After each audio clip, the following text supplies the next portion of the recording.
What's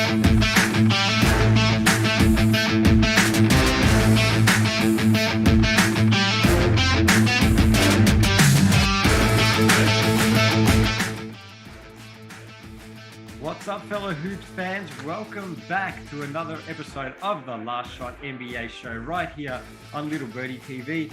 As always, brought to you by our great mates over there at topsport.com.au. Now we've got the full squad back in the building today. I'm out of health and safety protocols. BK, who was a DNP CD on Friday morning, he's back in the building. My man, how you doing? I'm back, baby. Likewise.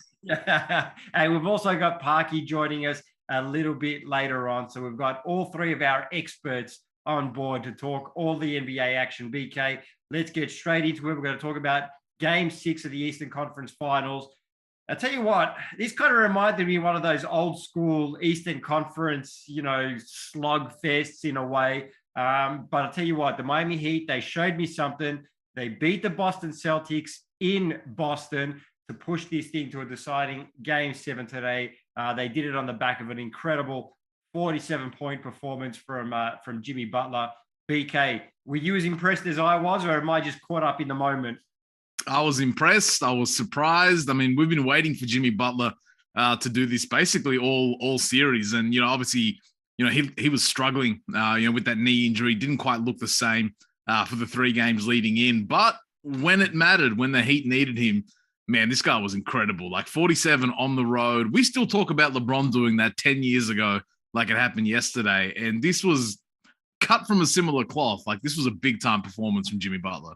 Yeah, absolutely. I mean, you go into Boston, the same thing with the Miami Heat team in 2012, facing elimination, obviously going into a hostile environment. The biggest name on the team stepped up back then. That was LeBron James. Obviously, Jimmy Butler stepped up huge in this game as well. His numbers, like you said, he's been dealing obviously with that knee soreness. His numbers have fallen off a cliff prior to this game. The first 2 games, you think he had 41 and 29, and then he goes for like 8, 6, 11 or something like that. So his numbers had fallen off. Good to see him step up, and he was absolutely brilliant. One thing I want to mention, though, is the Miami Heat starters, who had a combined 42 points in Game 5, had 90, where's my number? He had 95 in Game 6. So the other guy stepped up as well. Lowry had 18 and 10. He'd been playing pretty poorly as well. BK, do you see that sort of trend continuing for today?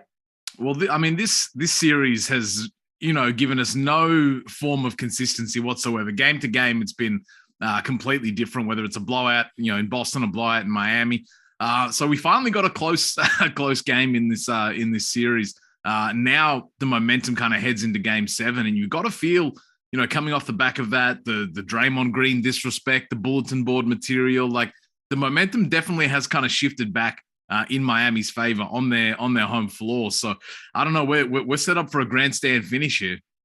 Yeah, I'm going to have to take a little bit of a sidebar right here because you mentioned Draymond Green, and I do want to touch on this as well. So apparently the Miami Heat did use Draymond's comments as, bulletin board material. Udonis Haslem was heated about this thing.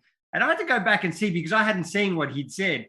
And basically they asked him, I think it was the Inside the NBA crew on TNT, asked him, who do you think you're going to play in the finals? And he said Boston, which wasn't outlandish. They were 3-2 up heading back into Boston for Game 6. I didn't think he said anything disrespectful there. I mean, 9 out of 10 people would have told you, yeah, they're playing Boston in the next round.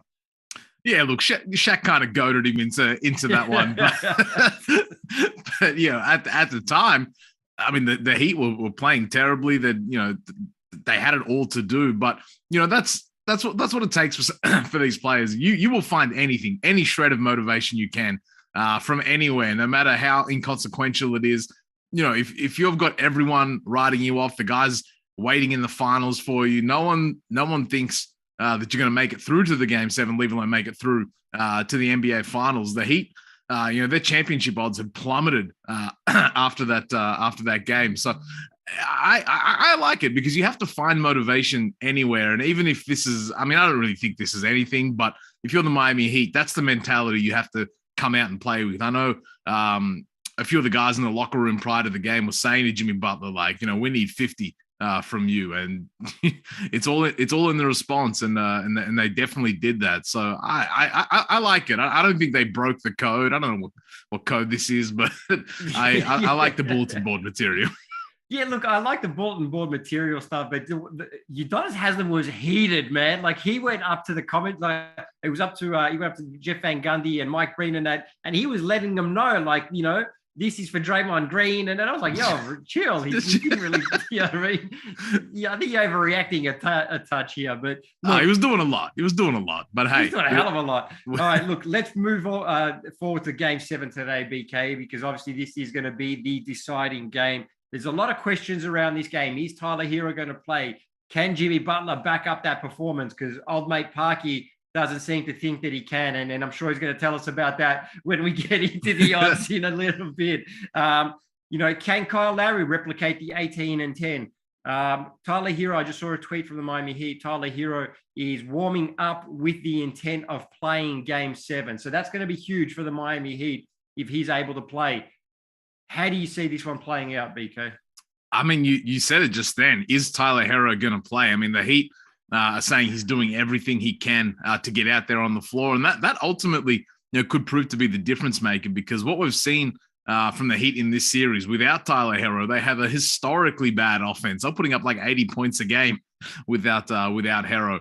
So if he plays, I think that gives the Miami Heat a great chance, just because, you know, we've seen how much Jimmy Butler had to do just in that Game 6 to get them there. If you could have that release valve of Tyler Hero coming in, you know, with the ball in his hands, giving you 15, 20 points off the bench, that's huge, especially considering how much the Heat have struggled offensively. You know, as I said, Butler gave him 47. Is he going to do that again tonight? We don't know. But if you have a Tyler Hero out there in the lineup, that certainly helps. So I don't know. If Tyler Hero plays, I think I got to rock with the Heat. Well, I am actually rocking with the Heat in this one here. But the key for this game, for me anyway, is, you know, I think obviously if Tyler Hero plays and whatever he can give you in the Game 7, he's going to be, you know, very much needed. The key for me is Bam Adebayo. He's had one really good offensive game this series, which was Game 3, and happens to be the only game that Time Lord Robert Williams didn't play. So I just feel like he's done Bam Adebayo things on the defensive end, but I just feel like on the offensive end, if he can step up and give them, you know, maybe a 20 and 14 game or something like that, I think that's going to be super, super clutch for them in a Game 7. Yeah, absolutely. And the thing with Bam as well is, you know, his playmaking kind of does fall off a cliff when Robert Williams is in the lineup. I mean, the Celtics defense has done a great job of kind of blowing up those dribble handoffs, not really letting him facilitate from the elbow, and also just on the glass as well. When you have both Williams and Horford in there, it really does a great job of kind of neutralizing Bam's impact, especially sniffing around on the offensive glass. So if he can kind of impose himself on this game, it's going to be tough, because when they do have those two big fellas in the middle, it just closes down so much space that Adebayo needs to work in. So, you know, if Tyler Hero is back, that does sort of open things up as well for Bam as well. But yeah, I think it's the turnovers for me. We've seen that with the Celtics. When they've taken care of the ball, it's just made it so much more difficult for the Heat to get out in transition, to get those easy sort of fast break opportunities. We saw that early in game 6. They were coughing the ball up left and right. Butler was eating them alive. So if they can come in on the road and take care of the ball, obviously not having a lot of, you know, missed threes and long rebounds and that kind of thing as well, I think that'll do a lot to kind of keep the score down. But I can see this one being a bit of a grind out.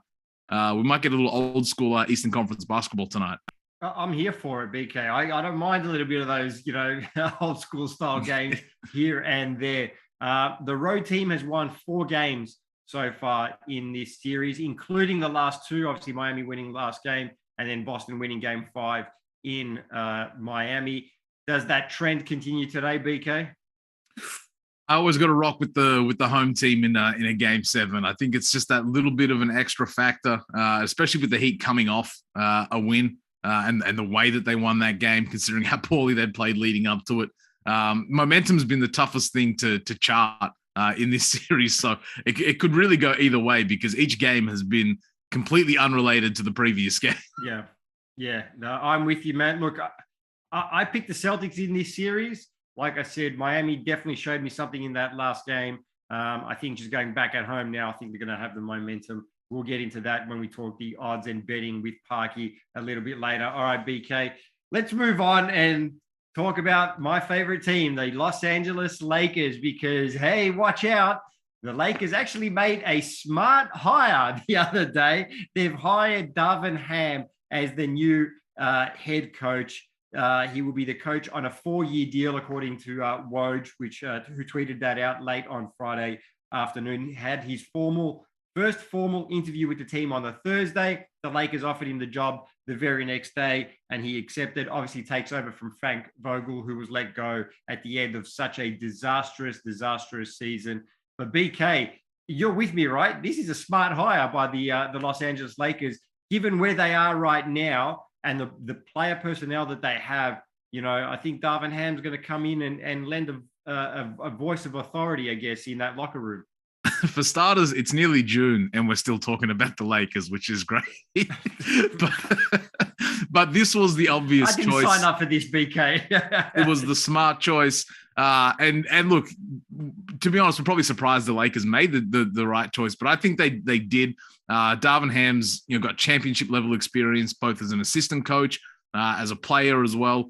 I think he's a bit of a favorite among current players. You hear nothing but great things about him and the relationships he has with these guys. And, the fact that you're getting him on a 4-year deal, we've seen the success that first-year head coaches have had, or this new kind of crop of guys, whether it be a Willie Green, Ime Udoka, probably the best example with the Celtics. There's a new crop of guys sort of coming through, and we're seeing almost immediate success with a lot of these guys. And I think for the Lakers, this is step one of their offseason. There's still a lot of work to do. I think he is the guy to do that job, but according to Woj, one of the main directives that he's going to get is figure out how to get Russell Westbrook more involved and more to that level that we're used to seeing. So that's going to be a tough job. And then there's obviously a lot of other work to do on this roster as well. It's not just a matter of fixing up the big three. So the work starts now for the Lakers. They've got their head coach. The offseason will tell us a lot more about what we can expect, but it's certainly a step in the right direction. I'm getting big sort of Ty Lue energy from this hire, because he was another guy that was an assistant for so long. The players respected. And then when he came in, obviously we saw how well he did as a head coach. The 3 finalists for this job were obviously Darvin Ham, Terry Stotts, and Kenny Atkinson. We'd spoken about that previously on the show. And then, Lakers Vice President of Basketball Operations, Rob Pelinka, kind of explained what they were looking for when they were searching for a head coach. And he said, in terms of what this team needs right now, we feel like obviously with superstars on our team, we want a strong voice that is able to inspire the players to play at the highest level of competition every night. And like you said, sort of fixing that Russell Westbrook problem, I guess, is going to be, objective number one there for Darvin Ham. LeBron loved the decision. He tweeted this out not long after the hire. Said, so damn excited. Congrats and welcome, Coach D Ham. #Lake Show there. So I guess GM LeBron is pleased with this one here. So that's, I guess, step 2 out of the way. And then and next step is that Russell Westbrook one, which is going to be a big issue to figure out. Yeah, we're just going to hop on the cycle again. The offseason is going to come, and you watch. I'm going to be just as excited about the Lakers as I was at the start of this season. And I'm going to be here for the jokes, BK. Run it back. Let's go. Right. I'm going to use last year's jokes for next season as well. I'm pretty sure they're going to be applicable. I've still got my subscription to Westbrook Island. We're good. We're good over here. I love it. All right, BK, my man, we're going to let you go. You're going to be back with us later on in the week. So thank you very much. I appreciate you, my brother. All right, time to bring on our resident betting expert, and a man that's not really confident that Jimmy Butler can do it again today. Let's bring on old mate Parky.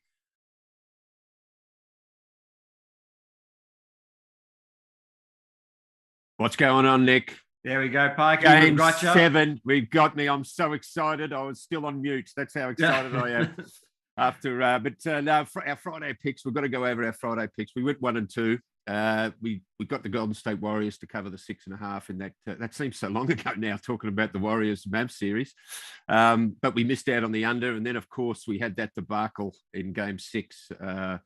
I picked the under in that game, and that didn't come through. And you picked the Celtics -8.5, and that didn't come through. So we're holding ourselves accountable to that. But we've been NBA picks have been 28 and 20. So I've got a couple of picks today, and they're all over the place. I must say, I've got no clue. This series has just been crazy as far as predicting. As you and BK mentioned earlier, it's the road teams won most of the time. I think they're both 1 and 2. These teams are both 1 and 2 at home in this series. So it's there's a lot. There's a lot going on. There's definitely a lot going on, Parky. Let's take a look at the quick odds for today's crucial Game 7, and then we're going to talk a little bit about the game, obviously. The Boston Celtics favorites in Game 7, despite playing in Miami. So they're $1.67. The Heat, 223. The line's at 3 even. Total is at 197.5. Live on ESPN. Parky, what are you saying from these from the money here? Because like we mentioned, Tyler Hero is warming up with the intention to play. So that's going to be a big addition for the Heat if they can get him on the court. What are you seeing here? Yes, that's exactly how I feel. But I noticed that you and BK both jumped on the Celtics in this on the Heat in this one. And I don't know if it's just a part of me that wants to be a bit different or not. But I had the Celtics. I picked the Celtics, but that was assuming that Tyler Hero wasn't going to play. So the fact that he may be playing makes me want to change it. But I'm going to stay with my pick of the Celtics. And even though the home team have won 76.5% of the time, that's over 145 Game 7s. So I'm going against, even though that the home team, this series hasn't gone to plan. So I'm going basically opposite against what the stats sort of tell us. But also I also like the Celtics because they've been a great bounce back team in this playoff series. They're now 5-0 in bounce back games. So I'm asking them to go 6-0 now in bounce back games, but I think they can do it. The spread's only 3. It's a small spread that normally that doesn't come into play in this series. So I'm sort of I'm going with the Celtics, but I'm not that confident about it. But I'm going to put my own money on it. So let's see how we go. Well, like I said, Parky, I picked the Celtics to win the series in the beginning, but Miami showed me something. That Heat culture really came to the rose to the top, as they say, in that Game 6. And I know you don't think Jimmy Butler can back it up. I'm not one to doubt Jimmy Butler because he loves thriving on that doubt and that, can he do it again? Jimmy Butler can do it again, Parky. Jimmy Butler can do it again. I think he could do it again if the series was best of 11. But there's only one game left, mate. And he has had 4 40-point plus games in this playoff series. So look, he has got it in him. But let's not forget that knee would have taken a battering during that game. And I know to not write him out, but look, I don't think he's going to get that LeBron-esque sort of game, 47, 9, 8, and 4, or whatever he got in Game 6, which he just single-handedly. He did get some help from Kyle Lowry, which to have him get 18 and 10 as a starting point guard was very handy. And it was weird because the Heat didn't get it much from their bench this time, whereas previous games they have. So this series and these two teams have been all over the shop. But if we look at the under over, that's been jumping around as well. I've got I like the over in this game. 4 of the 6 games in this series have gone over, and this I saw a stat this morning that this is the lowest total betting total of any game this season. Okay, at 198. I think that's the first that's been below 200, and I think Game 6 in this was 201, around the 201 mark. Yeah. So this is the lowest total has ever been, which makes me think, makes me want to go on the over. So I'm tipping the over in this one, and that's been jumping around. That was at 200, it went to 195. A lot of people like the 195, so money came for that. So it's landed, I think, on about 197.5. I think was the graphic we showed. So I'm going to tip the over in that one. You know what? I'm going to be a contrarian, I guess, of some sort on this one here. I'm going with the Heat. I'm staying away from the spread, and I'm going on the under. Oh, okay. There you go. Yeah, well, I agree with BK. I think today's going to be one of those old school Eastern Conference slogs. I wouldn't be surprised if it's like a 93 to, 80 something, type game. So you've gone for the value. I like that. You've gone for the $2.22. Yeah. I like that. It's going to be an old school slog today. Yeah.